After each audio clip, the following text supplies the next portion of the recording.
Abby Martin from the Empire Files got a chance to ask House Speaker Nancy Pelosi about how the Pentagon contributes to the climate crisis. And this was during the COP26 summit in Glasgow. They're centering this event on climate change and what they can do to respond to it.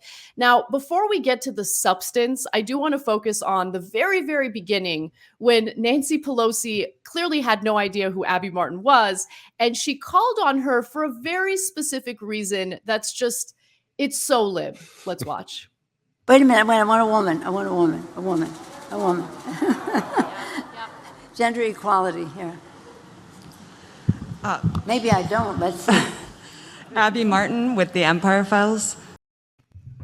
I want a woman. Yeah. When the ID poll comes to bite you in the ass, that's what that happens, and you just think all women be the same. She thought she was going to ask her about I don't know, the latest, when the new season of Emily in Paris comes out, or, did she watch The Bachelor or something? It's so embarrassing because think about it. This is on an international stage. And Yeah. I mean, think about how every other country views or perceives the United States, especially on the issue of climate change. And then you have Nancy Pelosi posturing, I'm all for gender equality. I mean, our actions are making this planet uninhabitable, especially for Black and brown people, poor people, women, all sorts of people. But it's okay. I'm all for gender equality, and I want a woman. I just love Abby's what she's kind of laughing to herself. She's Abby Martin, Empire Files. She's laughing when she's saying, introducing herself. She's kind of laughing at herself. It's pretty funny. It's so good. All right. So I wanted to get that out of the way because that was honestly a highlight for me. Now let's listen to Abby Martin's fantastic question. Speaker Pelosi, you just presided over a large increase in the Pentagon budget. This Pentagon budget is already massive. The Pentagon is a larger polluter than 140 countries combined. How can we seriously talk about net zero if there is this bipartisan consensus to constantly expand this large contributor to climate change, which is exempt from these conferences? Military is exempt from climate talks. That was such a great question. And I'm going to unpack it a little bit in a second. But Nando, what was your reaction to that? I mean, yeah, I remember. Well, first of all, it just reminded me of one of Elizabeth Warren's funniest policy proposals was we're going to have a green military, which was just hilarious, and the most Liz Warren thing of all time. But yeah, that was amazing. I mean, you don't have, this question would never get asked in the White House press corps or, outside of Congress or whatever, by the people who cover Congress regularly. It takes an outsider like Abby Martin at this international conference where she can kind of sneak in a way. And she didn't sneak in surreptitiously, but she, metaphorically snuck through the cracks, because it's such a big international conference. And yeah, it's great. It was such a great question. So we're going to get to Pelosi's answer, which was telling, in just a moment. But I wanted to unpack Abby's question and just kind of provide some more detail into what she's specifically referring to, because she's absolutely right in that the Pentagon does significantly contribute to the climate crisis. And it's an issue that's really not talked about or reported on too often.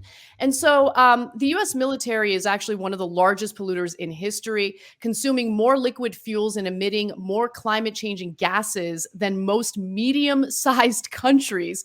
If the United States military were a country, its fuel usage alone would make it the 47th largest emitter of greenhouse gases in the world, sitting between Peru and Portugal.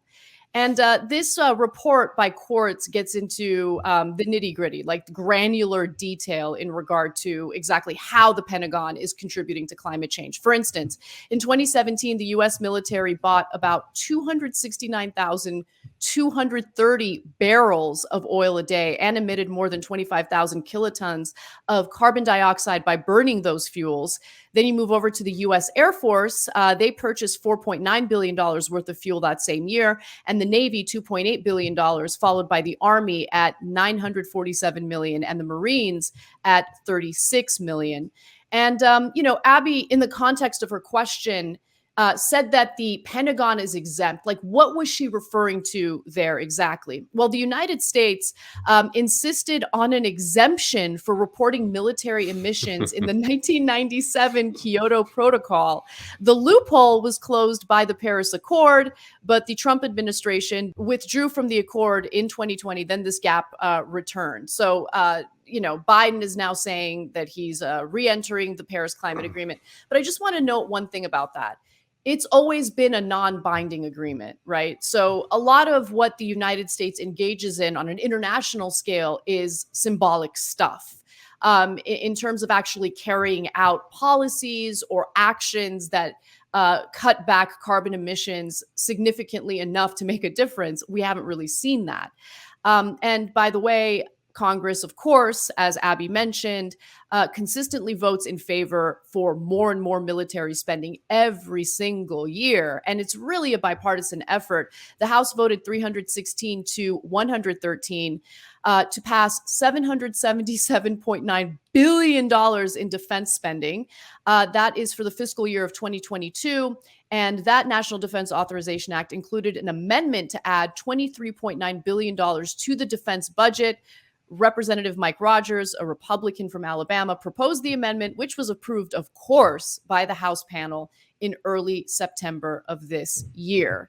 So with all of that context, which I think is really, really important for people to know about, let's listen in on Nancy Pelosi and how she chose to answer this question. I do think that the Defense Department is very much aware of the fact that they have to play a major role, both from a strategic as well as, for the good of the world. So I don't see what we're doing in any way, or, increasing the defense budget as being something that's inconsistent with climate action. I really don't. And may I just add that the national security advisors all tell us that the climate crisis is a national security matter. It is, of course, a health matter for our children, the water they drink, the air they breathe, etc. It is a jobs issue between clean technologies being the future of our workforce and the training for all of that. It is a national security issue because of the all of the conditions that climate crisis produces. I won't go into all of them, but they are cause for migration, conflict over habitat and resources. Migration, conflict over habitat and resources. I mean, she just says it out loud, right? I thought that answer was so telling, because it wasn't about, you're right, and this is an issue, and it's something that we're focusing on.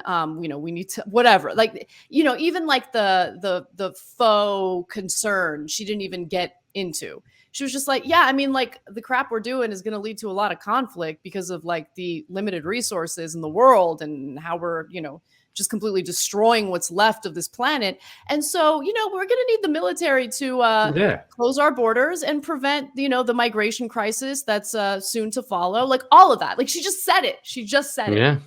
Yeah. No, it's when we destroy the planet, people are going to be like, what the fuck? And we're going to need to defend ourselves. They're going to be angry, and they're going to want payback, and they're going to want to take our shit and our standard of living. So we need to defend it with guns.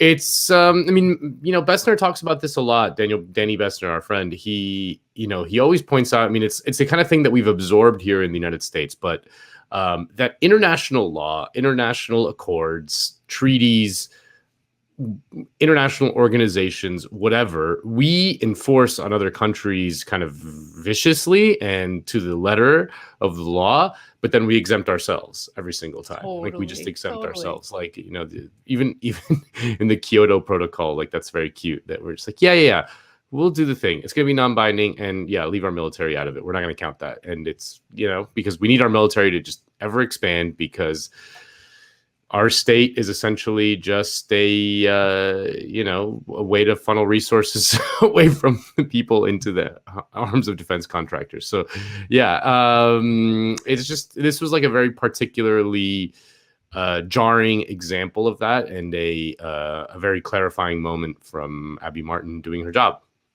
Yeah, she does it well. And Empire Files, of course, has a YouTube channel that you guys should subscribe to. Lots of really, really great reporting there, including in-depth analysis on the Afghanistan war. I actually had Abby come to speak to my students about the reporting she does, and they watched her Afghanistan series, and they were like blown away by it because they don't see journalism like that in television, you know? And No. so they really loved it, and I think it inspired them to do better. So I'm grateful for Abby, grateful for the reporting she does. Everyone check that out. And just one final thought, you know, regardless of the lack of concern the United States has for the rest of the world in regard to climate change, I think that everyone is going to be okay with the US because Nancy Pelosi called on a woman during this conference. So it's going to be all right, you know, as long as she's for gender equality in you know, rhetorical ways. If you enjoyed this video from Jacobin Weekends, please hit like and subscribe. That way, you'll enjoy all of our backlog, as well as all of our future content, including interviews, live streams, and clips. Thank you.